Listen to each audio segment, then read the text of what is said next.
Hey everyone, Garrett here. Today with Terry. Welcome to the Naked Famous Denim live stream, the best live stream in the entire universe, happening right here, streaming from Montreal, Canada. I want to thank everybody for tuning in. Big thank you.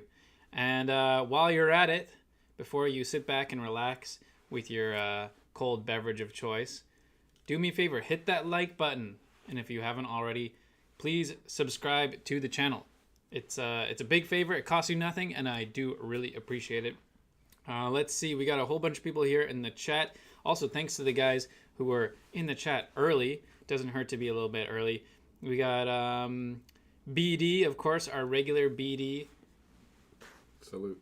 He's supposed to be coming next week, right? Yeah. Rumor has it Mr. Beatty's all packed up, getting ready for a road trip. So yes. super duper mega looking forward to seeing guys swing by the store. Yeah, BD is coming to town. So that's going to be an event. He told us he's allegedly bringing some brewskis. I am ready. We may partake. My body is ready. I volunteer as tribute. And who knows? Maybe we'll get some poutine that day as well. I can maybe foresee some local delicacies. There must be some poutine of choice. All right. Also, we have Shang Style. Shout out to Shang Style. He's always here from Sydney, Australia. What time is it in Australia, Shang Style? I'm guessing it's not. Yeah, and like it's a big country. I guess he's Sydney, country. So that's central southeast.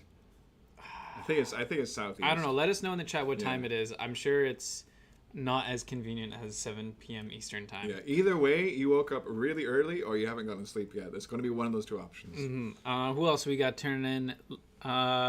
Canadian Penny from. We got Birmingham, UK in the house. DC as usual. DC people are always tuning in, so shout out to the DC people. Los Angeles, let us know. Oh, Salt Lake City. I haven't been to Salt Lake City. I would love to go down to Utah. A lot of cool great things about Utah. Cycling, off-roading. Is Moab in Utah? I think Moab's so. in Utah. Yeah, like good driving, good off-roading, good backcountry stuff. A little bit of everything. Yeah, I would love to go. There's a lot of places I'd love to go, especially in the United States. I just did visit actually on last weekend, and it was quite a fun time. Maybe I'll talk about that a little bit later. We got Arizona, Pennsylvania, a lot of Americans. Toronto. He's a real Torontonian. Toronto. Because he writes it like there's like a little fruit fly flying around in here, and it's because I am drinking a little bit of scotch. I am partaking in Big Pete. It's really Isla blended malt Scotch whiskey. Peaty. It's so peaty. It smells like a barbecue joint in here. It smells kind of like liquid smoke. Like, have you ever bought liquid smoke?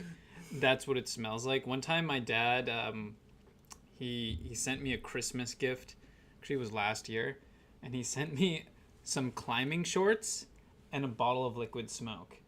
Unfortunately, the liquid smoke did not survive the transit. No. And so it was I received a parcel that was some climbing shorts that were soaked in liquid smoke and some shattered glass.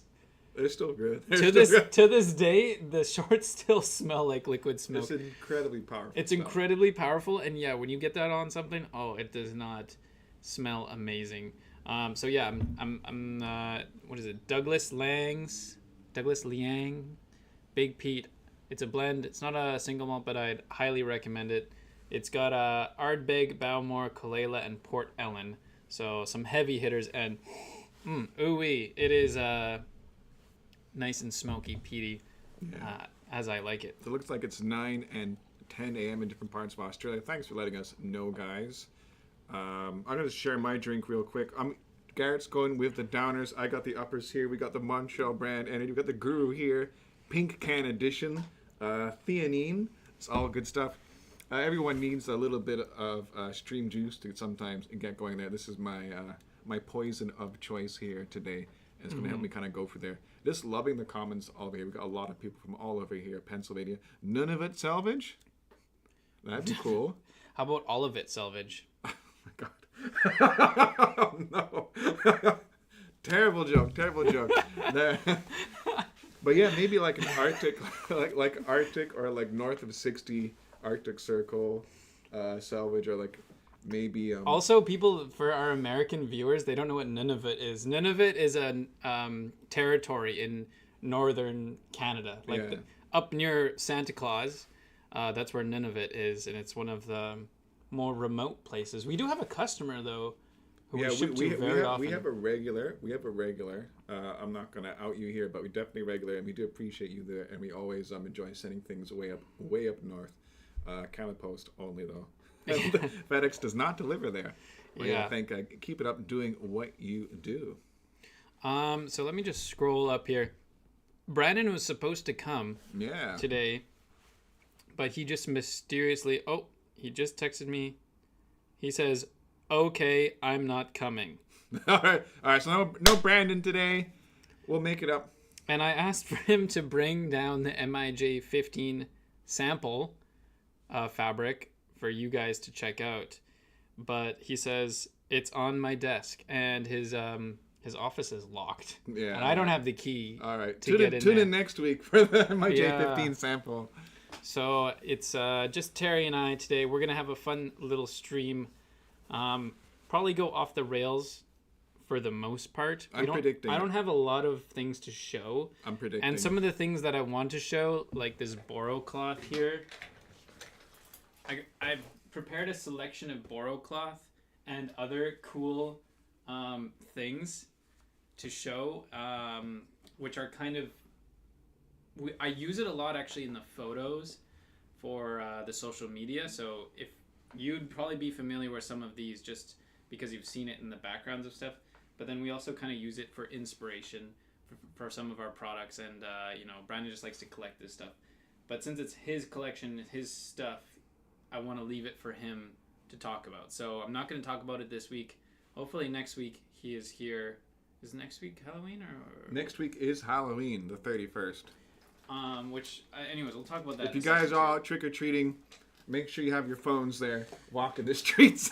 Yeah, so... Walk the streets. Anyways, Brandon's not here, so I'm going to save that for next week, and then the MIJ 15 we'll save for next week. I know another person, the MIJ 15, can I talk about what it's going to be? Sure. Yeah, well, we've got some requests here. So the MIJ 15, I won't spoil it. I'm just going to talk in like superlatives there. So it is definitely beyond compare. Mm-hmm. It's going to be... It's Tokushima hand-dyed, natural indigo, with a twist. With a twist. I'm not going to spoil the twist. Yeah, there like is really a nice twist. It's not just like a vanilla twister. This is a big twist. Yeah, and I told Brandon's like, oh, what type of patch should we do on it? What should we do? And I'm like, just go all the way. All the way. What is the most ultimate patch you can do? Shell cordovan. Oh, shell cordovan. That, or we have to get some like extinct leather. The Exist. last dodo feather, we're gonna defrost it. No. We'd never do that. We'd never do anything horrible like that. Yeah. But we are gonna go all the way, all out, make it the best of the best, the most premium of the most premium. He's like, oh, but it's gonna be more expensive, and I'm like, don't worry, just make it the best. Like at that price point, people want the top shelf, no matter what. So that's what we're gonna give you, the top shelf. It's gonna be coming, I don't know, sometime next year, maybe spring. Sometime next year. We've seen the fabric. It will definitely happen.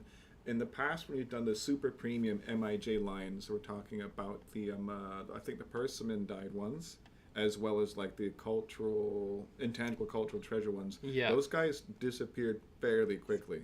Yeah. Yeah. Again, we can't make a whole lot of them just because the fabric itself is kind of rare, and we're usually limited on how much we can order.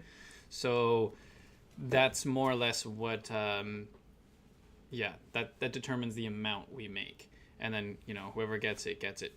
I have one question here. What's the, I apologize. If I missed your question, try to ask it again. Yeah, just be press. If you got something you really want to answer, don't be shy. Spam it in the chat there. We will catch up. Sometimes it moves really quickly. I'll try my best to answer them. Sean, he asks, what's the difference between the 618 horsehide and the 613 SH?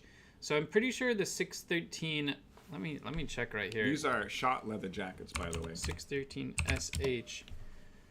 So we don't stock the SH one. Let's see here. Okay. So I think that's just the 613, but in horsehide version. So we stock the 618 horsehide, and then we stock the 613, which is kind of like the one with the star on the top, the classic in the cowhide. Because I like to have, you know, a little bit of variety. And in terms of like the fit, they're very similar. The main difference, obviously cosmetically, would be that the 618. Do I have mine here? I don't think so. But the 618 has the star here, whereas the I think the 613 has the star. The 618 just has like a little kind of button on it. And then it also has snaps on the collar and the back. So if you want, on the 618, you can put like the fur collar onto it. Whereas I think the 613 does not. Yeah, the 613 does not have the snaps on the collar. So you can't add on the little fur like ruff, which is cool. We don't stock them. I should maybe consider You were stocking them. ooming and ahhing about it there. Yeah, I know you were. I just placed an order. Maybe I can get them to add it to that order. Okay. Because I think that would be kind of a cool thing to stock. I've seen some also like aftermarket ones that are like purple and leopard and stuff, which I was like, ooh, pretty cool. Yeah, I need a little rock and roll over Yeah, there. a little rock and roll. But anyways, that's the two main differences. I think the cut is more or less the same. And then for us, we stock the 613 in cowhide, which is, of course, a different animal. Cow leather is different, and I'd find it to be a little bit heavier. I could be making that up, but I find it just a little bit heavier, and it's more stretchy. So if you want to like size down and stretch it out, maybe the cowhide's going to be a little bit better option. And it kind of creases differently as well. The horsehide one starts out quite stiff, and then like kind of creases up like this, like it ripples more. And then the cowhide is more stretchy and soft, and it just is more soft from the beginning, and it kind of has more of like a wavy pattern to it. So I prefer the horsehide, but honestly, they're both great. I kind of want to get a 613. I kind of want to get the cowhide one and a one size down, like a 36, like really tight. Yeah, really just like there. Stretch it out and just Punk like, rocket. you know, because my 618 is a 38, and like I've kind of stretched it out now to the point where it's like a little loose almost. So yeah, and definitely don't like go too big on them. Like the Shot website, if you follow their size guide, they size them really large. Like they always want you to size up, which I get because they want them to like be wearable. But I find like you want it to be snug to begin with, and they will stretch out. We don't recommend this advice for jeans, but leather jackets are different. Like that leather really does stretch out, Yeah, and you're not going to be washing it, so it's not going to like shrink back down. Yeah, leather is definitely one of our interests over here. We have Firearms USA. I am partaking in good old Jack Daniels number 7. Classic. I haven't had a Jack Daniels out of the bottle in years, but I should try it again. Yeah, Michael PD Scotch Myers. is perfect for this year round. Speaking of Michael Myers, we got Michael Myers in the chat. No. Talk about the release today. Yeah. So how was that, Terry? Big success. So I want to talk about the release. So again, we didn't want to advertise it too much publicly. We kind of want to keep it to be regular, so you guys here on the stream and everyone who subscribes to the newsletter. So we're doing our best to try and make sure that the best fans get like the first access to very much like a fan themed jean here. You know, this is a jean for people who are both fans of like, you know, our brand, our denim, and also you know, the franchise, the property, Michael Myers, Halloween, and or maybe just like a little bit of a John Carpenter synth. So a big success. You know, we are kind of sitting there, kind of NASA control room style. Me, Garrett, and Chris huddled around the Shopify portal. Yeah, you can visualize a globe. Yeah. And then you can see like each person is like a dot on the globe, and we're like just looking around the globe. We're like, nobody in South America. But then it's like the North America is like completely lit up. Europe is lit up. Couple guys in Asia. Yeah, and we're just watching people order, and yeah, it was very popular. So Thank you guys very much. If you got one, awesome. If you weren't able to get your size, I'm sorry. There's still a little bit left over in the smaller sizes, and the very smaller sizes, like 30 and down, and then like 40 and up. Yeah, we have a couple 44s. New York also has it. So Naked Famous Denim New York, they're the only other people who have this. They also have a couple of sizes. If you did miss that, definitely check them out.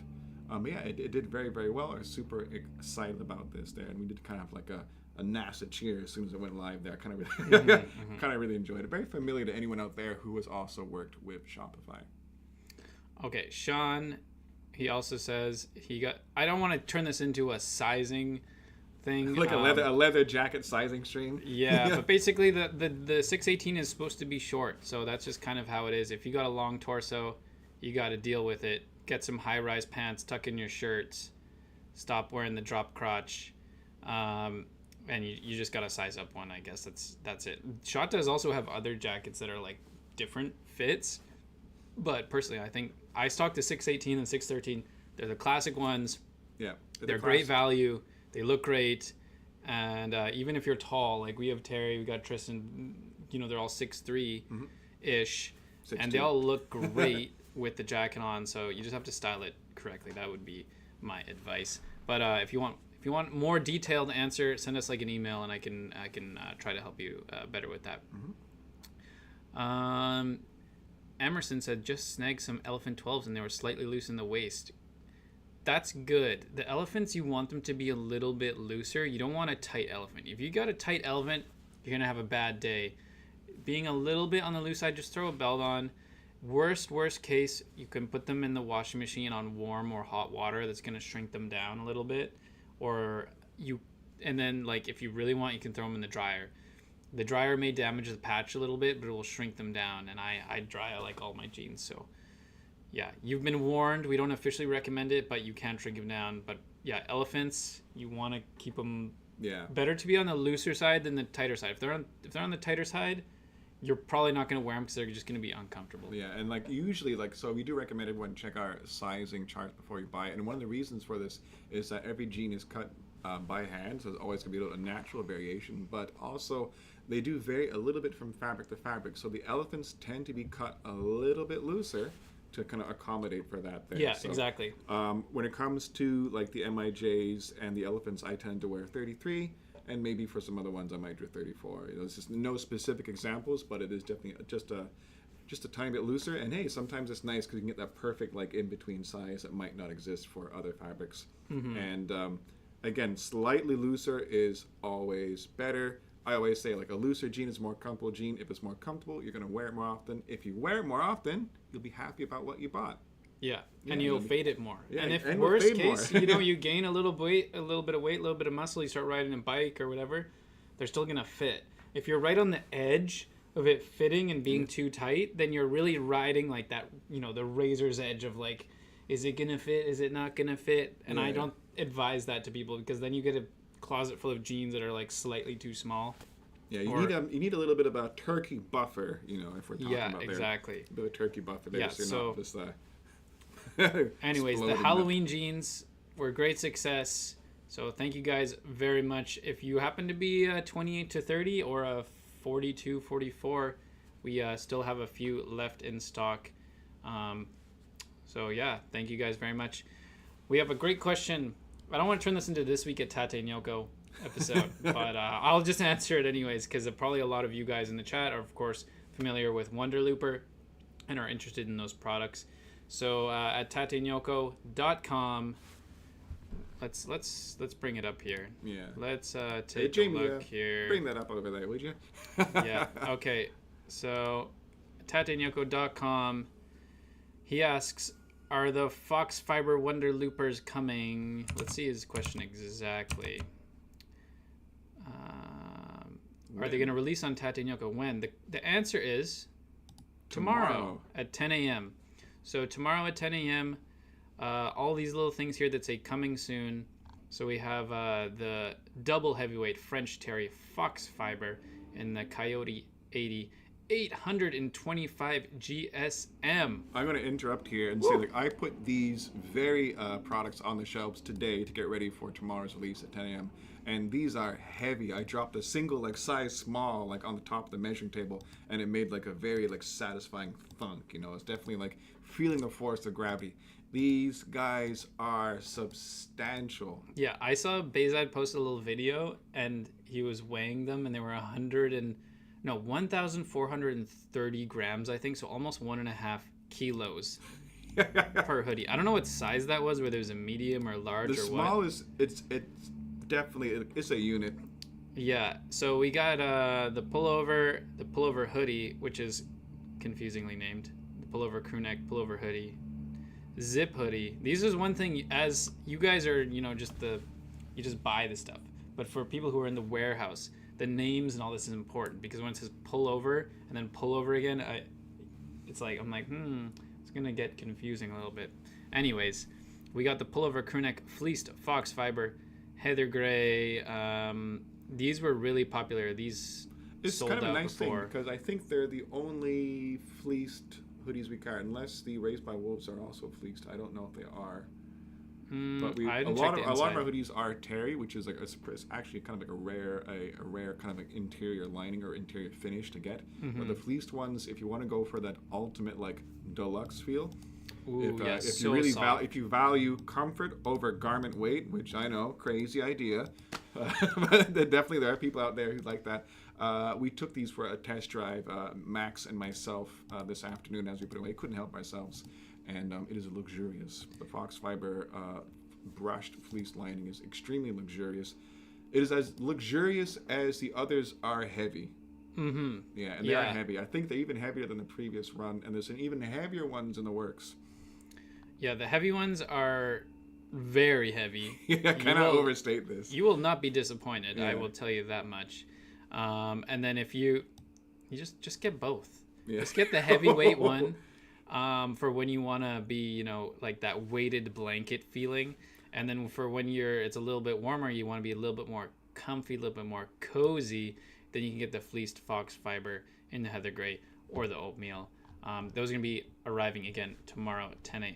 Yeah. So this is 10 a.m. Normally we do releases at 11. This is 10, so 1 hour earlier. Yeah. 10 a.m. Eastern, 1 hour earlier. Definitely. We're doing it to that.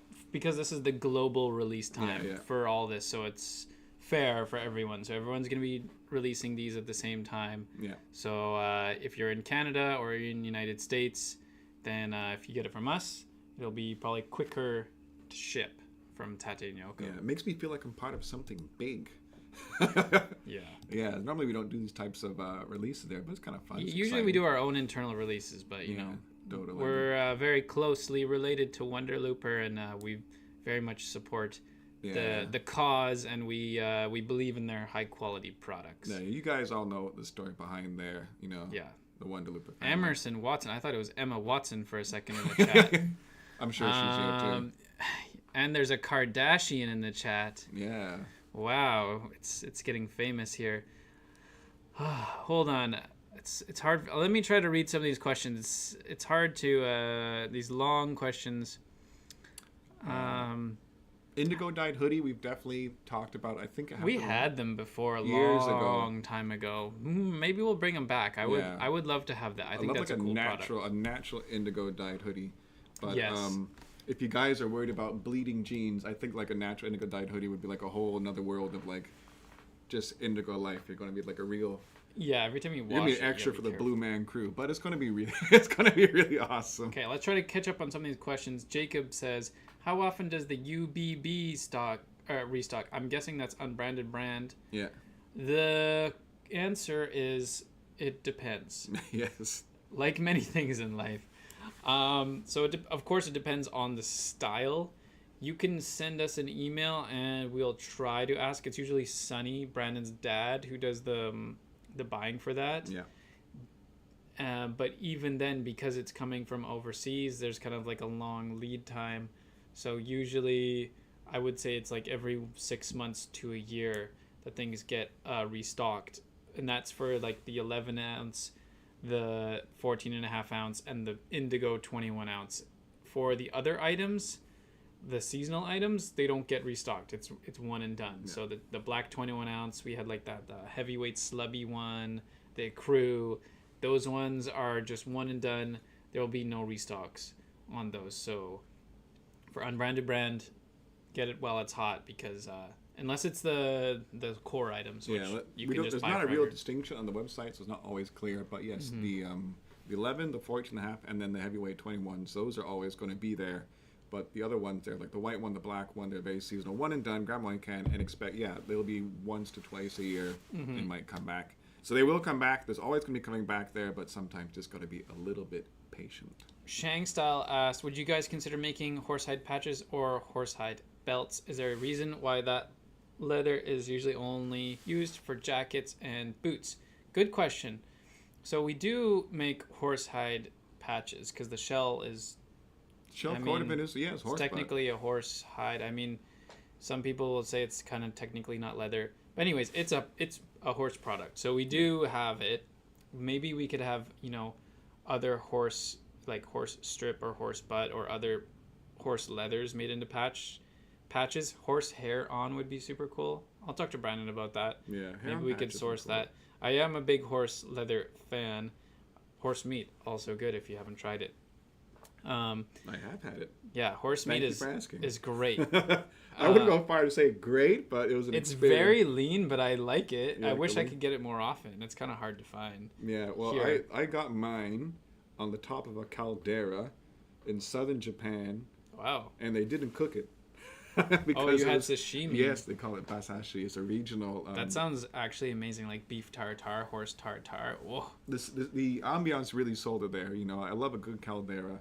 And I think, who doesn't? Who doesn't love a good caldera? This is a particularly big caldera. You guys can fire it up on the old Google Maps. It's called Mount Aso, I believe, Aso-san.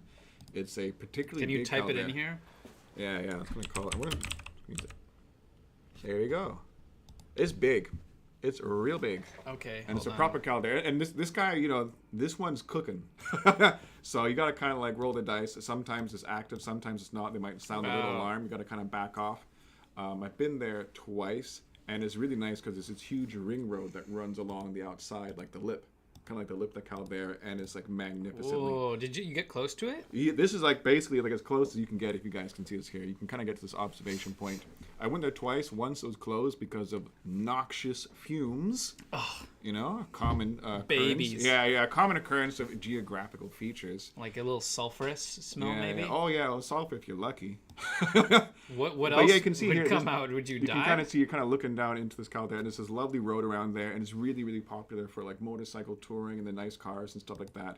And honestly, they got Star Wars huts. Yeah, it's a side of rural Japan that people don't always think of. So I'm gonna go off on a little bit of a Japan tangent here. Like sometimes when you think of a country, you might just think of like one city or something. And when people think of Japan, they're always thinking Tokyo. They're thinking like the Shinjuku Scramble and everything there. But like I spent most of my time there living in the sticks, down south. Right in the mountains there, and it's a dramatically different experience, and oftentimes it's like really like kind of beautiful in a nostalgic way, but it's definitely a lot slower, a lot quieter, and there's so many secrets, and it's empty. As busy and crazy as Tokyo is, like the countryside is empty. Great place if you want to do like bicycle touring, motorcycle touring, or if you got a nice set of wheels, just go for a drive. And then to finish your question, he also asked, what about horsehide belts? So we could do horse strip belts. That is a thing. I would like to do it. I don't know if the guys who make our belts they have that leather or source that leather. It's definitely not impossible. But I guess the short answer to the question is we aren't really a belt company. Like we make belts. Like we have a couple belts that we sell. And they are really great belts. I'm wearing on, Terry's wearing on. We all wear them. The thick belts and the buffalo belts, but it is a possibility, but it's not our main focus. So again, I'll keep that in mind, mention it to Brandon. Who knows, maybe we could have a cool horse belt, but it's not there have been some, speaking of belts, there have been some secret whisperings in like dark corners of this building of possibly a in-between belt. So our thick belts are quite thick and they're quite large. And our buffalo belts are kind of like, they're not petite by any standard, but they're a much smaller belt. But some people wanting a little bit of something in between. I wouldn't mind it like a regular belt. Yeah, the regular belt. Yeah.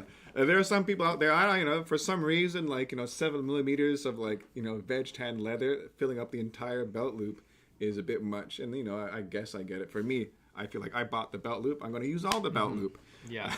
But yeah, we're definitely whispering about using maybe some in-between belts. So there's always got some cool favorite leathers. Put it down there. Pull-up leathers. I like pull-up leathers. Patrick Sanchez. Hey, Patrick. Hey, Patrick. Another regular. Well, I wouldn't say regular, but he comes by every once in a while. He makes the trek out from Friend Ontario. of the company. He says, any denim work shirts in the works? Denim work There shirt. are work shirts in the works. We had a meeting the other day about changing the overshirt. Yeah. And we were basically going to make it a little bit smaller and then change it back to the work shirt. So anyways, the work shirt or the overshirt, we might have it for one more season, I think. And then I think that may be it. We're going to go back to making just work shirts. Yeah, there are definitely some design We conversations changed happening right now. the sleeve length and we changed a few things just to try to make it fit more people and a little bit less oversized, because we found that most people weren't wearing it as an overshirt. Like, people want to wear it on a t-shirt or like, something else. They're not necessarily going to be wearing it over a big jacket. Yeah, like the current overshirt will fit great over a hoodie or something like that. It works like fantastic for that. It definitely has a lot of room, but it's not as good depending on your body type. I mean, some people, like I've seen, Big Vincent here works for us. He gets it. He can wear it right to the t-shirt. But he's a big boy. He's a big boy.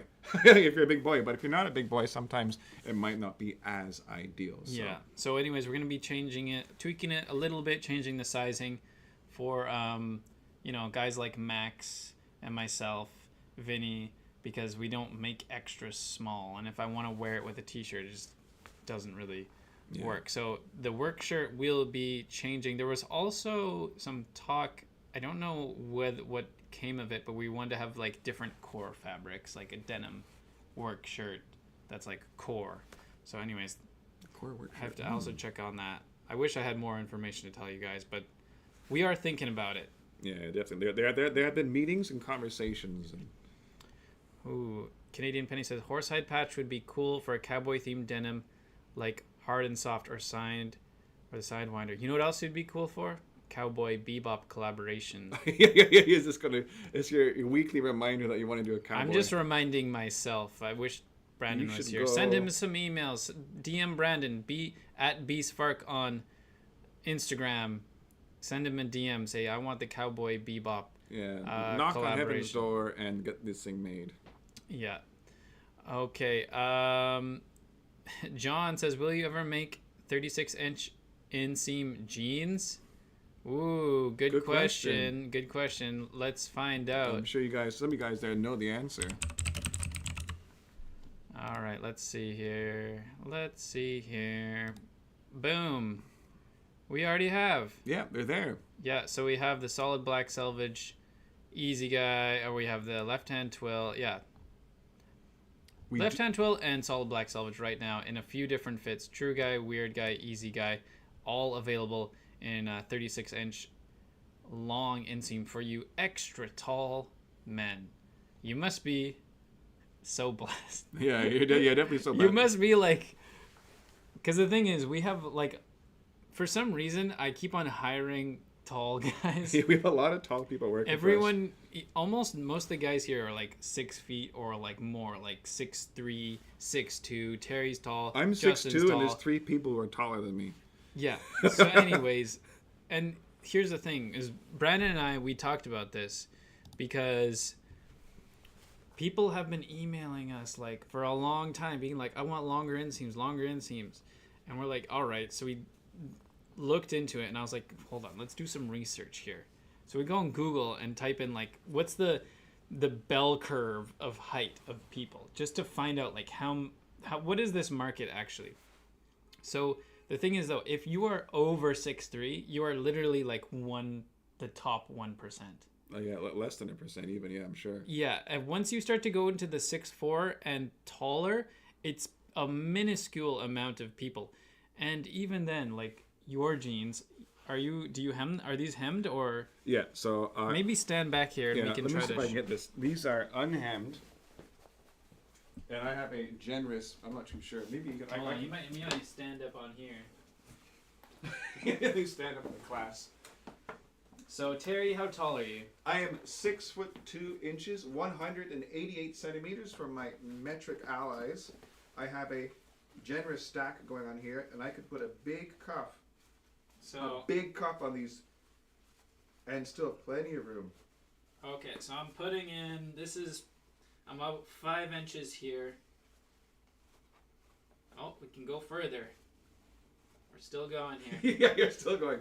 Yeah, like you can go full monster cuff, and I do sometimes. Sometimes I go for a monster cuff, depending on my mood.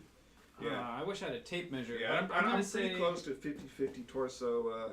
this is about, I'd say, 5.5, maybe a little bit less than 6 inches on that cuff, and it still looks fine. Yeah. So Terry's 6'2", so keep that in mind. He's got, a good 5 inches of extra fabric there.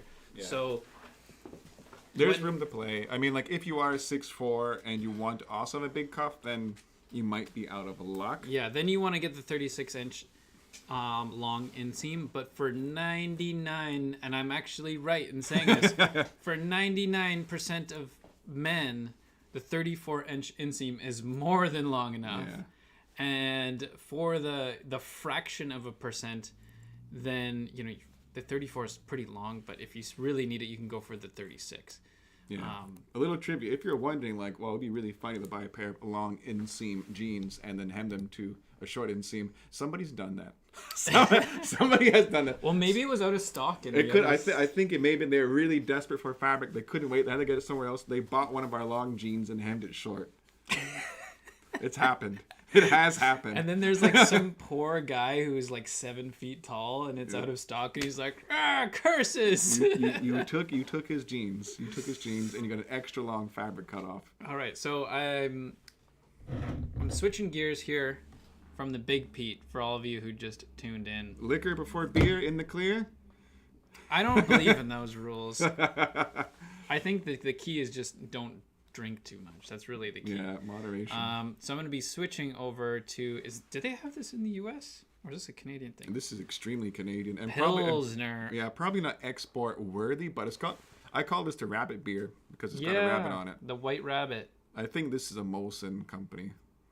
Molson. Yeah, I think this is a very large. This is not a micro brew. This is a macro brew, capital M. Yeah. But it's just fine. It's German themed, of course. I'm gonna be honest. I don't even like pilsners. What?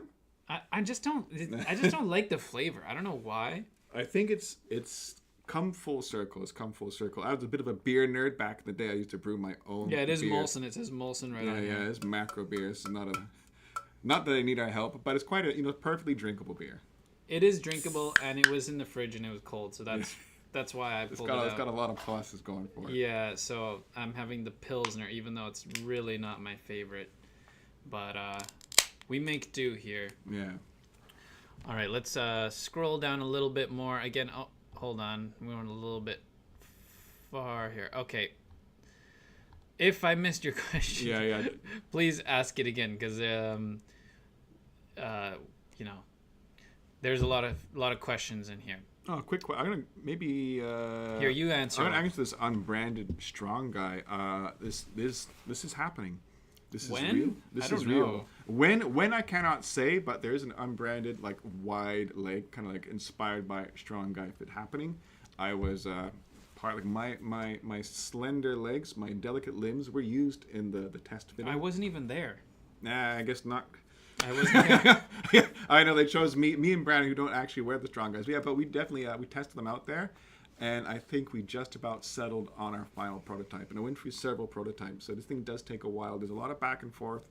This is why when you develop a new fit, it does take a little bit of time because you really want to make it right before you kind of pull the trigger on Lord knows how expensive, how much money you'd spend on like committing to a fit like that. But it is happening. Mm-hmm. I wouldn't expect to see it. Unless like at the very earliest, 6 months, but no promises. Maybe longer. Yeah, probably a year.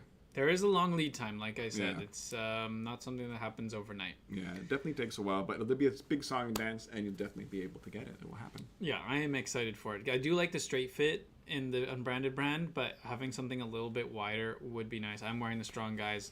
Speaking of which, let me show off what I'm wearing. Yeah. We saw mine. Let's see yours. I'm wearing this green jungle cloth jacket. It's a little more green in real life. Looks more brown on camera. White circular knit tee. Let me get here on the little platform. The viewing platform. They can Viewing see. platform. You can see the whole unit over here. I'm wearing the left-hand twill Strong Guys. There we go. Some John Lofgren boots, engineer boots, and a veg tan thick belt. Oh, I didn't even match my leathers today. How naughty of me. Oh, how gauche. Oh. How gauche. I wasn't paying attention, I guess, when I put this on in the morning. But yeah, that's what I'm wearing. The Strong Guys. I am a Strong Guy convert. I do have these groovy guys here, which they're not given up on, but lately I've been cheating on them with the Strong Guys. So that's just how it is. This is how it is. TRX Wolf says price prediction on the 40 ounces. I want to break into 25 plus ounces from Naked Famous, but the 32 ounces aren't in production. And these 40 ounces will probably be a lot. That is a correct guess. They're going to be an awful lot. Yeah, Brandon hasn't locked in a price, but we are guessing it's going to be around 2K. So it's a very specialty item. They are going to be very rare. The price is not just, coming out of thin air. The fabric itself is very expensive to make, and we have a very small amount of it. And also, it's extremely time consuming to make them. Yeah. It takes multiple days. It takes multiple people multiple days to make just one pair. Then we got to send them out to our leather guy. And then he's got to sew the patch on, do all the hardware, all by hand, one at a time. There's no machines involved. It's done on a single needle machine. It is very labor intensive. That's why the price is what it is. Yeah. So basically, these jeans, it takes a team of people to make them by hand, like one at a time, very slowly, because like every procedure that would be normal on like a regular pair of sewing, it has to be completely like not just like reimagined, but like and then performed. Like it takes a lot of like basic research and development. And Think of a bit of cost in there. Like the difference between them making a Toyota Corolla, where it's like everything's got robots and every part fits perfectly and it's all mechanized and they have just-in-time logistics, and then you have the very opposite, which is like making Zondas. Yeah. Where they make like 5 a year or something, or like everything is. There's like a team of like 5 dudes, and they're just making like cars, and that's all they do, and everything is custom fit and custom made. Yeah. And that's just our end, and that's not including like the immense amount of effort that it took to create the fabric at the mill. Mm-hmm. So that is in a nutshell why they're gonna cost what they cost. It's not because we're trying to make a bunch of money, because this is definitely not a money-making project. Not at all. The amount of time, the years and years spent on this, like I don't think they're gonna make money on this. This is because we can. It's for the glory. That's why. It's because someone's got to do it. We got to do it. We're gonna do it for you guys. The price is what it is. So kind of you get take it or leave it. But that's just how the cookie crumbles, unfortunately. But my follow-up to that would be, don't buy these jeans thinking that you're gonna wear them. It sounds a little. We're sorry we have to say this. Like you can. Like more power to you. Like I'm gonna wear them. I'm gonna break them in. I'm gonna wear them as much as I possibly can. But like if you actually just want to buy a pair of jeans to like wear them every day, stick with the Elephant. There's a reason why we make the Elephant around 20 ounces and why it is the way it is. Because it's actually wearable. It's actually a good fabric. Yeah. The 40 ounce is ridiculous. The 32 ounce is wearable. I've worn it every day, which we're gonna get to a little bit later. But it's just like, it's a commitment. It is a struggle. It is a lifestyle, and the 40 ounce, it's possible you can do it, but like, just get the Elephants. Be happy. Terry's an elephant guy. He's happy. Elephants, king of stocks. I have Elephants. they're great. Just If I have to leave it say at that. that the 32 ounce would be kind of like daily driving a top end like a Zonda or something there, and then the 40 ounce is like trying to go to like the supermarket in an actual F1 car. Yes, exactly. Exactly. It is Exactly. it's so beyond like practical and impractical. Like maybe you could do it technically, get to the store. It's like, are you gonna warm up your tires every time you want to drive buy your a car? toothbrush, put it in your shirt, and then like head back there and hope you don't have a disaster. It's like I admire everyone. Like maybe there will be someone who actually wears it like for a whole day, like or several days, or maybe like heaven forbid a week. I think I'm gonna wear. Here's my plan. I'll tell you guys my plan for the 40 ounce. Weekends, it's gonna be regular jeans.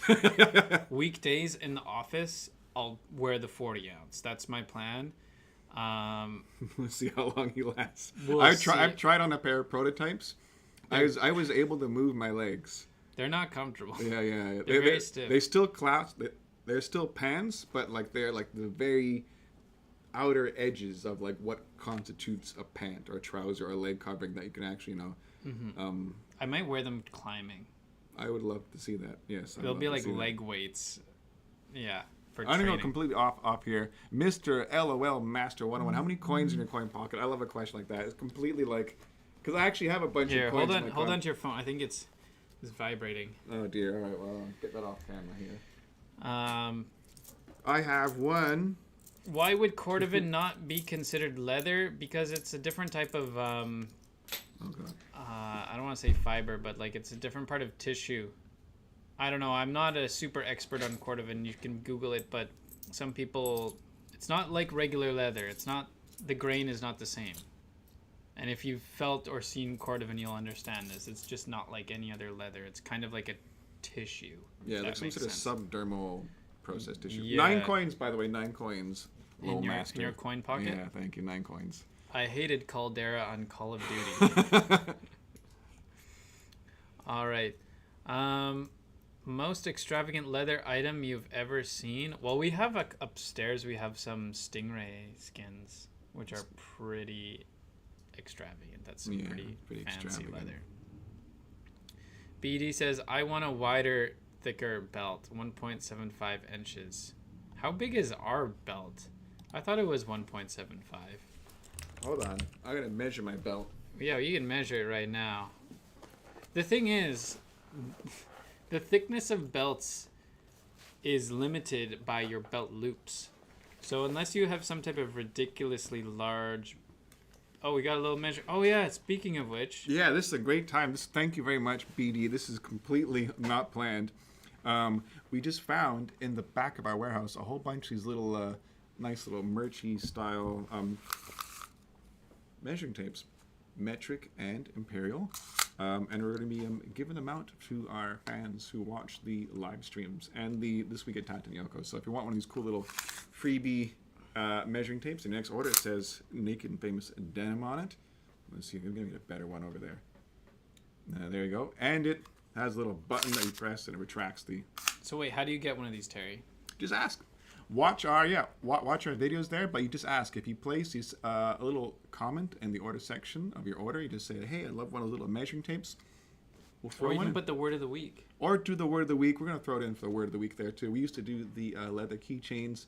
We're going to kind of pump the brakes on the leather keychains just for a little bit there. Mm-hmm. And now move to these super exclusive measuring tapes.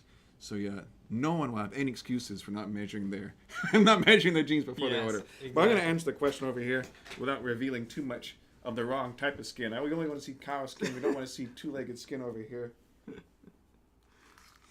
Oh man, you ever measured Wonder Looper. So we got Mr. Bezad in the chat, or maybe it's Riza in the Could chat. be either, or maybe both. Who it is? Maybe it's both. Yeah, they're Probably kind both. of like They're some sort of like they're spying on us. yeah, or like some sort of a machine. Well, I'm happy to have them tuning in. Bezad asks, what jacket are you wearing, Garrett? Oh, great question. I feel like I already mentioned it, but we'll mention it again. I did have it planned for later, but now is a great time to mention. This is the Jungle Cloth zip jacket. So it's got this beautiful brass zipper on it. Some really nice little hand warmer pockets. What do I got in here? I got some tissues, Air Canada. It looks like a Starbucks. This is like, I don't know. This one I've washed, so it kind of is like a little bit wrinkly and like puckered. I threw it in the dryer just to see what would happen. But it turned out fine. It's very nice. And I plan on having it for sale on Tatsunoko and Naked and Famous Denim New York next week. I'm hoping. Fingers crossed. The thing is, it comes in tomorrow, and then we have to get it down to the States. So fingers crossed, it will be for next Thursday, if not the following Thursday. And 2 colors. we have it in 3 colors. Oh, goodness. So you got this beautiful dark navy color here, which is really nice if you want to be a little bit more low-key, a little bit understated. With a kind of a tonal zipper there as well. Yeah, so this is jungle cloth. It looks like it looks kind of like a really small whale corduroy, but it's not. But it's very similar to that. So it's got this kind of like velvety feeling to it and a little bit of a shine. That's gonna, of course, it's gonna fade away as it patinas and it becomes a little bit more like matte or like muted. But the navy, very nice, very classy, and we have it also in this beautiful khaki beige color as well. I'm waiting for this one to come in. I kind of really want one of these in a size small for myself. But these are supposed to be coming in tomorrow to our warehouse. So sometime, maybe next week, maybe the week after that, the jungle cloth zip jackets. I'm very excited. I think this is a perfect fabric to have this pattern in. And yeah, Bezad was wearing it last year in the New York travel video. If you haven't seen that, go watch it. Yeah, I'm really, really excited about these.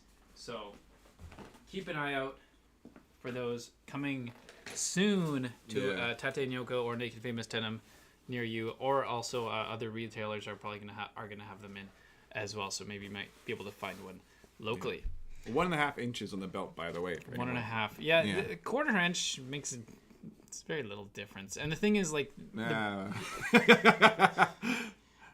it's fine. I'm not too sure. I don't know if a 1/4 inch. I guess it could just barely, like, a 1/4 inch is really going to be filled that belt loop. I'm gonna increase my lore here.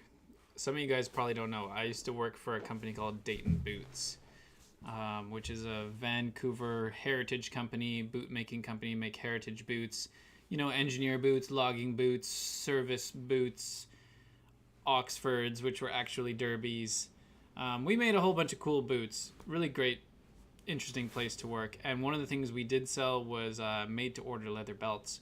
So I actually used to make a lot of belts that people would order, and we had them in, I think, 1.5 inches and 2 inches. And I thought the 2 inches was always like ridiculous because it's like just so thick, and almost no one has pants with belt loops that size. Unless you have some like a weightlifting girdle or something. Like specialty pants with huge belt loops. And I just thought, like, I'd make the belts for people that order them, but I just thought it was kind of silly. The belt we make is thick and substantial, so I don't think you need anything bigger. But anyways, let's scroll down here. Try to get a little more current here. Wabash work shirt. Great idea. Sure. I've been trying to bug Brandon to make it. I think we're planning to go to Japan in November.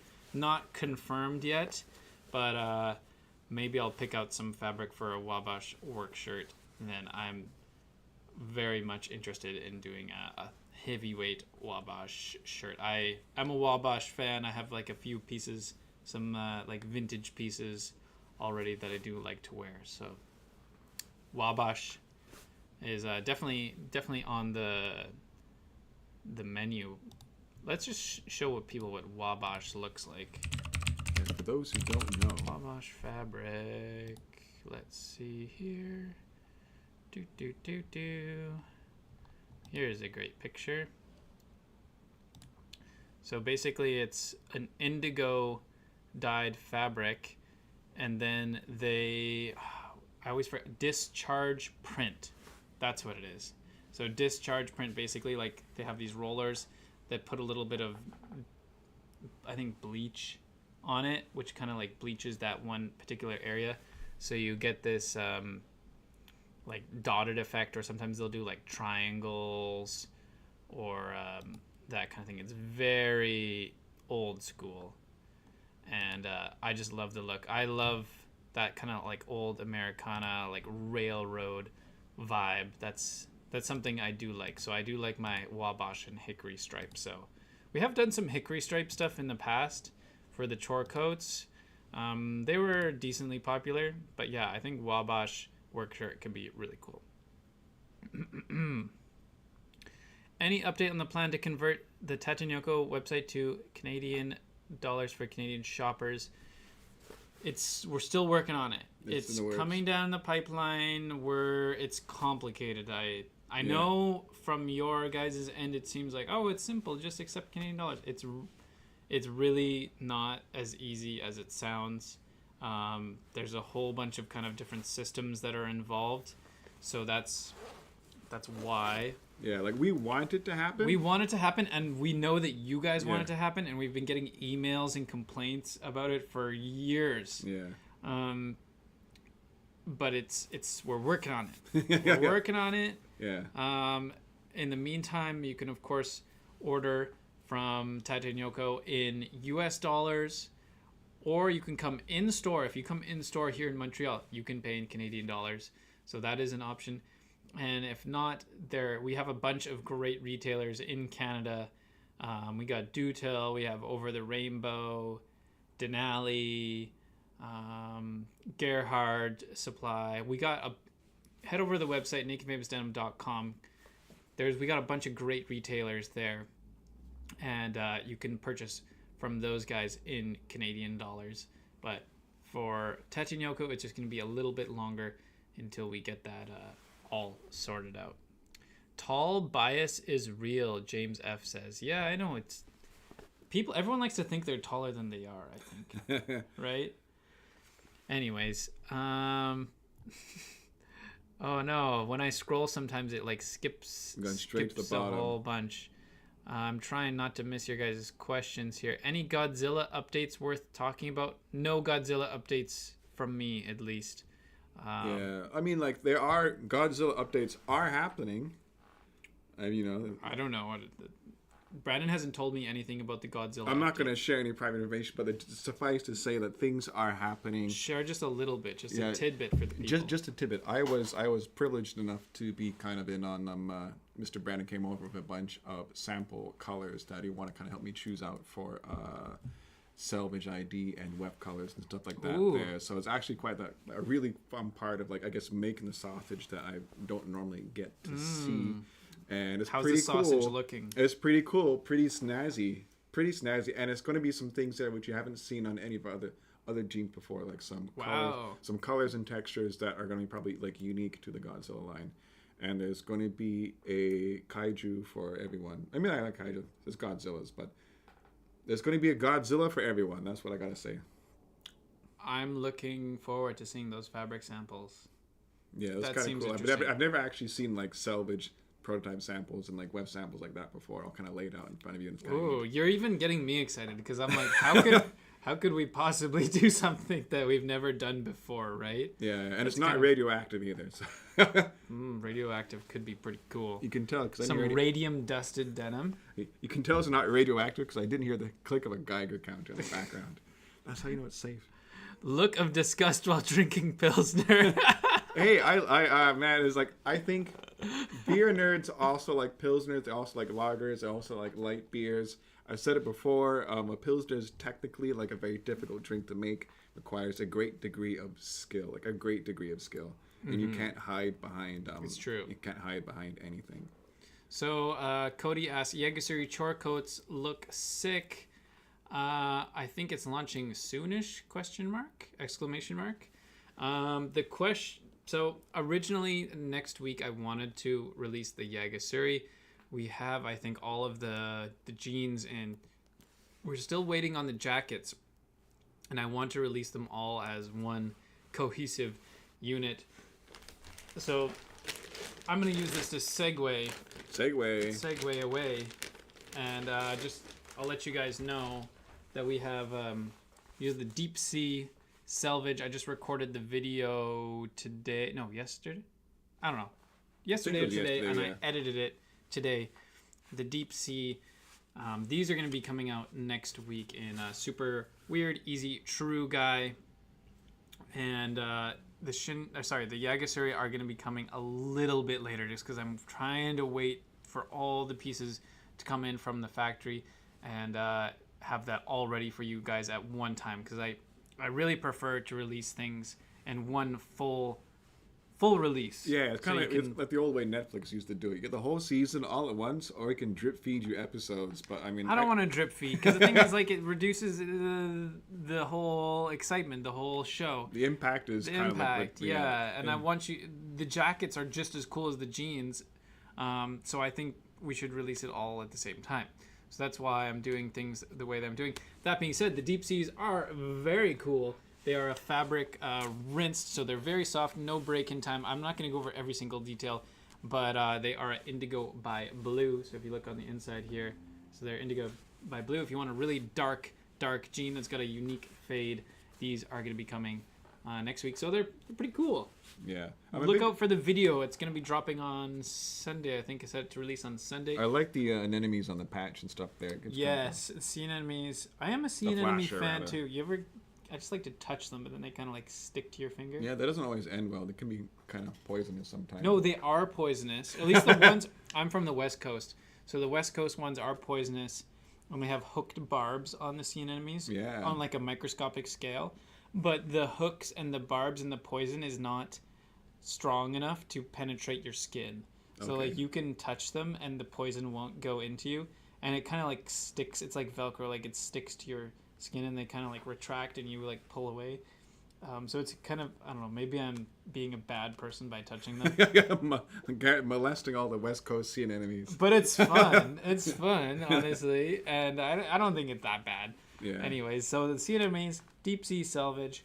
Watch the video. It's coming out on Sunday morning. I thought, you guys wake up Sunday morning, have a little bit of YouTube to watch while you're, I like that. I got some regular YouTube subscriptions that I also kind of like save for like a weekend morning. Like it's like Sunday time. Cartoons, It is kind of Sunday cartoon. It's that energy, and I think YouTube and YouTube creators have definitely caught on to that as well.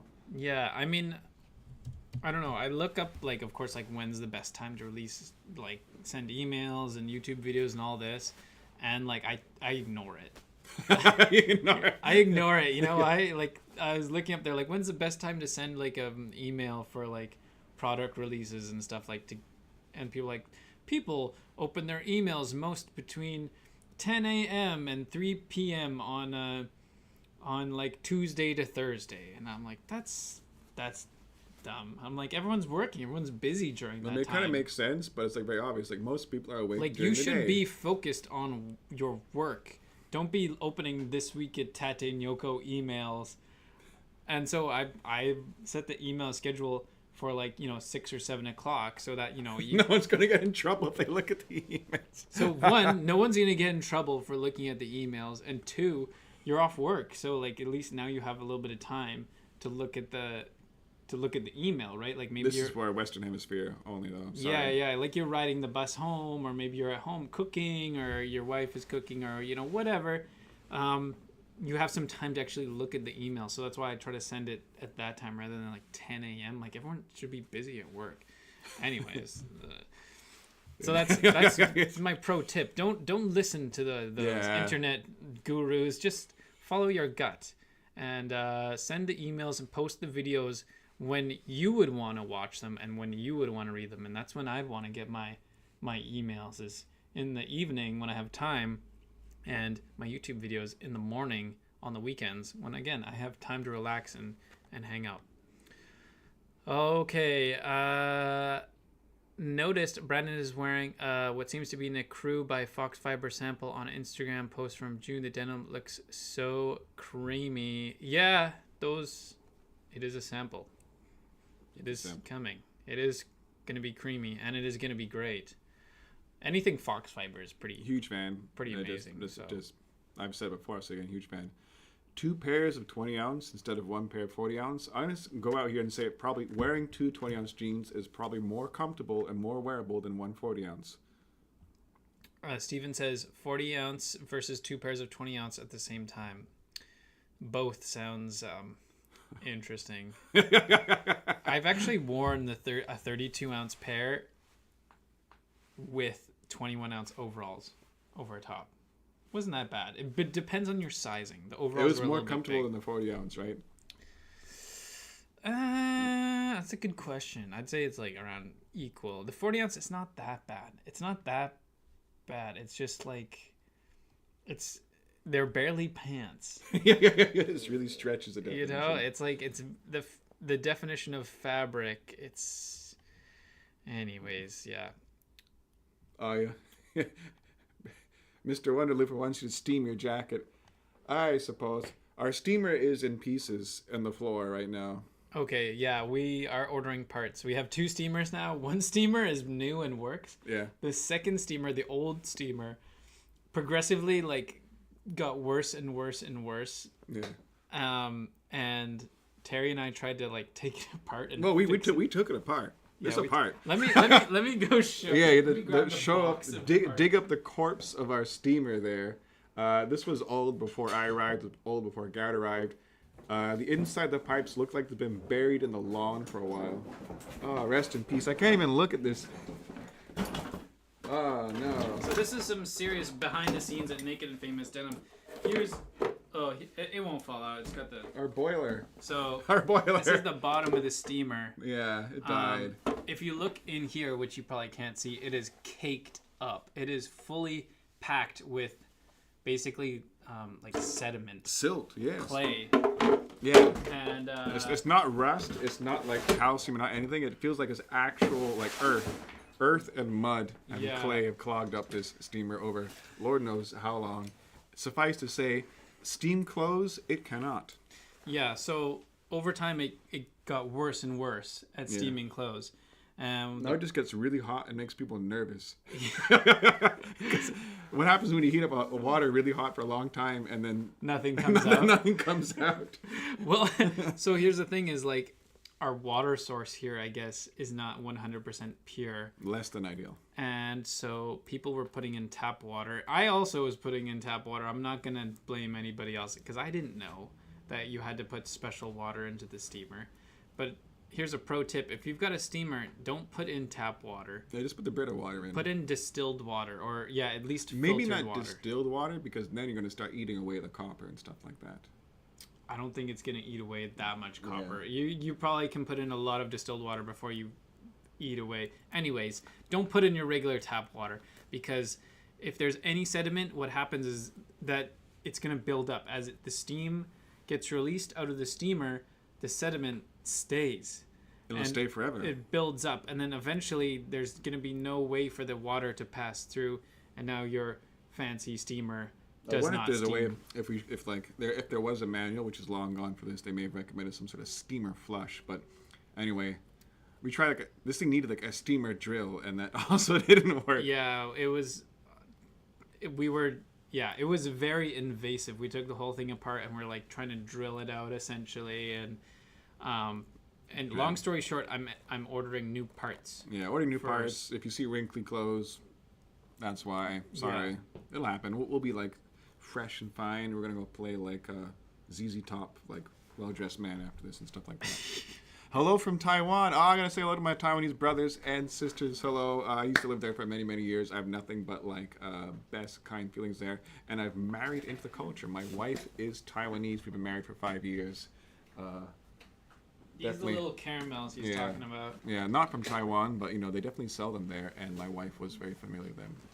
I had one just before the show, and since you've mentioned it, I'm gonna have one more. You want the last one, Terry? I'll have another one, just to keep me going. Just to keep me going. Yeah. Someone said that all his Naked Famous denim fit his 1.75-inch belts perfectly. As they should. I think that's.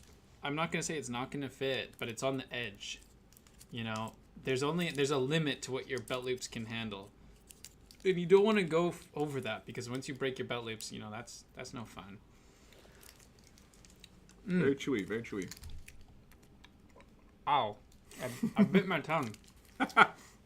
Oh gosh. Darsh says, "Is there a release date for the Shinigamis?" No. Not yet. They don't exist yet. Everyone's asking me about the Shinigamis. And they're like, hey, can I get an early pair of the Shinigamis? And I'm like, they literally don't exist. I'm guessing late November, maybe early December, the Shinigamis are coming. They're coming. We gotta be patient. They will come. 20-ounce jeans and 40-ounce beers. You got it right, Nick Shore. Mm-hmm. Yeah, so in terms of the release dates, I kind of have a vague idea when things are coming, but really I don't know until it shows up. And then once it shows up, we usually release it like 2 to 3 weeks after that. So it really kind of depends. I wish there was a way to predict all this stuff and there was like a solid thing and it would make my life a whole bunch easier, but it's not. So that's why sometimes I'm editing and shooting videos way in advance, and then it turns out that's delayed, and then I have to, at the last minute, shoot another video and do all the photos. Because that one actually came in. Yeah. Mm-hmm. So Enriquito writes, maybe I'm late, but will there ever be a skinny guy fit again? We have no plans for new skinny guys. We've done some stat guys maybe once per season. However, I know Mr. Beza talked about this a while ago. If you think like the wide leg fad is just going to like, you know, fade away and like melt into the like winter snow, and then skinny guys will come back, well then maybe we'll make some more skinny guys. Mm-hmm. But the skinny guy is basically like a super guy, but not as skinny. Yeah, I if think if that clears thing up there. the trends always do come around. It's always kind of cyclical. So maybe wait another 5 to 10 years, and maybe we'll be back into skinny guy territory. Who knows? Maybe it will be sooner. With the way the internet and TikTok works and all this, it's like the whole fashion cycle has been put on, you know, a turbo. So now everything happens faster than it used to. So who knows? Maybe in a couple of years, we'll be back to skinny jeans. I can tell you that I won't be, but maybe other people will be, and maybe if there's enough demand, we'll make another skinny fit. Wonder Looper says, you just need to use some descaler every now and then. Maybe. It should have happened like maybe 10 years ago. I used CLR on it. I use CLR, which is a descaler. But I'm going to keep this part, Bezad. When you come back here, I'm going to let you look at it. This is not scaling that we're dealing with. It looks... I'm going to be a little... It looked like poop. Yeah. Like hard brown. Yeah. Like sediment. It is the like most clay, solid of stools. Like, yeah, very hard. We were taking screws and screwing them in, and then having to use pliers to pull it out to try to extract all of the matter. Yeah. I tried CLR on it. It didn't do nothing. Yeah, we tried like full strength vinegar and everything back there. There was no chemical agent that would solve this steamer problem. All right, I think it's time to take a little commercial break here. Commercial break, and remind everyone. Let's go over here to the analytics section. I think we need to get that like number up a little bit. Right now we're sitting at 40 likes. Oh, someone just hit it. Yeah, thank you. Very much. Thank you, whoever just did it right there. They kind of got it there. Stevens. Thank you, Steve. Steven with the thumbs up. Let's get that number up. Those are rookie numbers. Yeah. We need to get at least 100. Yeah. Come on. To the moon. To the moon with the likes there. I remember you guys said we were bringing the Frankenstein back. Any idea when do you think they will be available in Strong Guy? That is a good question. They are coming back. Oh, okay, cool. They are coming back. Frankenstein always comes back. Let me just see in what exact configuration over here. Yeah, we'll let Mr. Garrett get into the deep dive on the actual stats down of Frankenstein's. I'm gonna take a look at there. I think they're coming for next season, but I just want to. Yeah, he's gonna confirm there. Clarify that. CLR collab, maybe not. I have another. We should do a Vaporust collaboration because that's my favorite. Favorite chemical that I keep around in my workshop there, Vaporust. It gets rid of the rust. Yeah, so it is coming. Spring Summer 25. Spring Summer 25. Frankenstein's Strong Guys. They're blue. let me go. If you want to handle the stream, Terry. Yeah. Let me go see if I can find a sample for the. All right. So it's just 24/7 Terry over here. I'm gonna go back over here, just up here, talk to Pedro. Someone mentioned it at a past stream, but the elephant overalls. We would really like to kind of get back into overalls. Again, the overalls is one of the projects that we kind of want to like adjust the fit on a little bit there. There have been some initial explorations into that topic there. I know we've kind of looked around at some different styles, different fits. A elephant overall is definitely going to need like maybe a slightly different fit. The current fit right now is kind of like a weird guy with straps on there. So it's definitely a little bit of a skinnier fit. And I think if you want like a heavyweight denim, we're going to kind of adjust that a bit there. So projects are happening. Okay. It'll take some time though. So, you're in luck. Good question. So, Spring Summer 25. I did remember that these are coming back. We have the Frankenstein. They're currently named the Frankenstein Revival. 100% cotton. So this is going to be a throwback to the original Frankensteins, which Could be were a like huge Revenge hit. of Frankenstein. Well, it's revival because he's being revived again from the dead. Yeah. He's alive again, I guess. What is dead could never die. So you can see here kind of the reversing twill direction gives it that like blocked look here, which is pretty cool. So yeah, Frankensteins were I'm gonna say a cult classic, and they're coming back.